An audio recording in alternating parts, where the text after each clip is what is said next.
বছর শুরু হয় ২৭তম দিনে প্রধান উপদেষ্টা ডক্টর মুহম্মদ ইউনূসকে নতুন বছরের শুভেচ্ছা জানালেন ভারতের প্রধানমন্ত্রী নরেন্দ্র মোদি।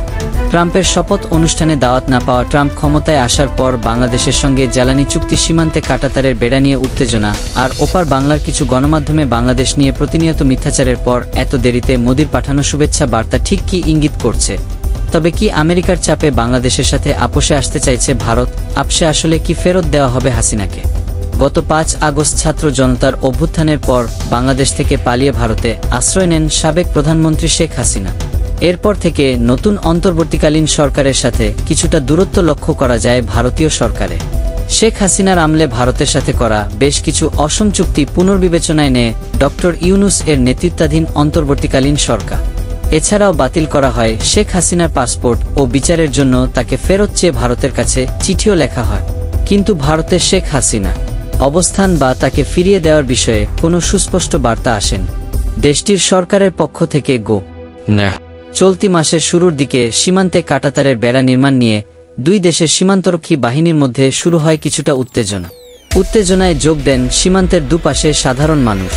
যদিও আলোচনা ও বৈঠকের মাধ্যমে সে উত্তেজনা কিছুটা প্রশমন করা গেছে, পরিস্থিতি যখন তখন প্রশ্ন উঠতে থাকে বাংলাদেশ নিয়ে ভারতের অবস্থান কেমন, বা অন্তর্বর্তীকালীন সরকারের সাথে কেন দূরত্ব কমাতে উদ্যোগী হয় বিশ্ব। এর মধ্যে মার্কিন প্রেসিডেন্ট ডোনাল্ড ট্রাম্পের শপথ অনুষ্ঠানে বিশ্বের বিভিন্ন দেশের নেতারা আমন্ত্রণ পেলেও দাওয়াত দেওয়া হয়নি নরেন্দ্র মোদিকে। তার উপর গত ২৪ জানুয়ারি যুক্তরাষ্ট্রের সাথে চ্যালেঞ্জের চুক্তি স্বাক্ষর করে বাংলাদেশ। এই চুক্তির আওতায় যুক্তরাষ্ট্র থেকে বছরে ৫ মিলিয়ন টন তরলীকৃত প্রাকৃতিক গ্যাস আমদানি করতে পারবে বাংলাদেশ।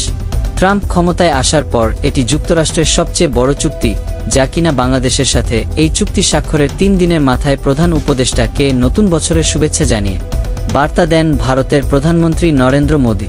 নতুন উপদেষ্টা প্রেস সচিবের মাধ্যমে শুভেচ্ছা জানানোর বিষয়টি সামনে আসলে এ নিয়ে কৌতূহল জন্ম নেয় অনেকের মনে। তবে অনেক বিশ্লেষক এই বিষয়টি ইতিবাচক চোখে দেখছেন। তাদের মতে দেরিতে হলেও ভারতের পক্ষ থেকে দূরত্ব কমানোর চেষ্টা হয়তো করা হচ্ছে। সবসময় বাংলাদেশের পররাষ্ট্র নীতি ছিল সবার সাথে বন্ধুত্ব, কারো সাথে বৈরিতা নয়। দায়িত্ব নেওয়ার পর থেকে ভারতীয় সত্ত্বেও এই একই বিষয়ে জোর দিয়ে আসছিলেন প্রধান উপদেষ্টা। প্রতিবেশী দেশ হিসেবে ভারতের সাথে বাংলাদেশে পারস্পরিক সমঝোতার ভিত্তিতে সুসম্পর্ক গড়ার কথাও বলেন তিনি। কেন কেউ এর সাথে সামনে আসে বেশ কিছু প্রশ্ন, যেমন ভারতকে টপকে বাংলাদেশের সাথে আমেরিকার চুক্তি বা ট্রাম্পের শপথ অনুষ্ঠানে দাওয়াত না পাওয়া, এসব বিষয় হয়তো ভাবছে নরেন্দ্র মোদি। তবে কি নিজের ক্ষমতায় টিকে থাকতে যুক্তরাষ্ট্রের চাপে বাংলাদেশের সাথে সুসম্পর্কের কৌশল বেছে নিয়েছে ভারত? আর যদি বাংলাদেশের সাথে সম্পর্ক পুনর্গঠনে সফল হয় দেশটি, তাহলে কি ২০১৩ সালে স্বাক্ষরিত হয় দুই দেশের বন্দি বিনিময় চুক্তি অনুযায়ী শেখ হাসিনাকে ফেরত দেবেন মোদি?